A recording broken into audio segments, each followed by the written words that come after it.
Verrell Bramasta ketakutan, ada ibu hamil ngaku istrinya.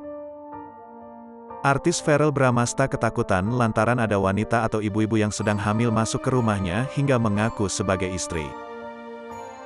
Bahkan, Verrell Bramasta menyebut, jika ibu-ibu hamil itu sudah 2 kali masuk ke rumahnya dan mengaku istrinya. Seolah tak kapok, ibu-ibu hamil yang mengaku istri Verrell Bramasta tersebut, sebelumnya sudah sempat diusir polisi.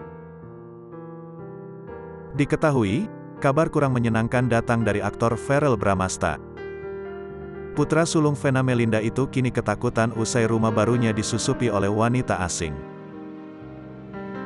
Mantan kekasih Natasha Wilona itu semakin dibuat kaget saat wanita itu mengaku sebagai istrinya.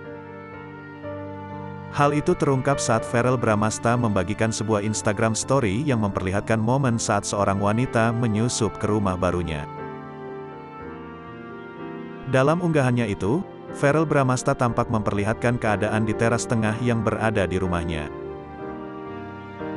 Saat itu Verrell Bramasta mengunggah sebuah video di mana beberapa pekerja rumahnya tengah berkumpul mengelilingi seorang wanita. Setelah terungkap, Verrell Bramasta ternyata menyebut bahwa wanita tersebut adalah orang asing yang masuk ke rumahnya dengan cara menyusup. Tak hanya itu saja, wanita yang merupakan ibu-ibu tersebut bahkan nekat masuk ke rumah Verrell Bramasta sebanyak 2 kali. Bahkan wanita tersebut mampu mengelabui pihak keamanan sekitar dengan mengaku bahwa dirinya adalah istri dari Verrell Bramasta yang tengah hamil. "Guys, udah kedua kalinya ada ibu-ibu masuk rumah gue tiba-tiba, dia ngaku-ngaku istri gue terus hamil," tulis Verrell dalam keterangan Instastory-nya. Selain itu Verrell menyebut jika wanita tersebut sebelumnya telah dibawa oleh pihak kepolisian untuk menjauh dari rumah putra sulung Vena Melinda tersebut.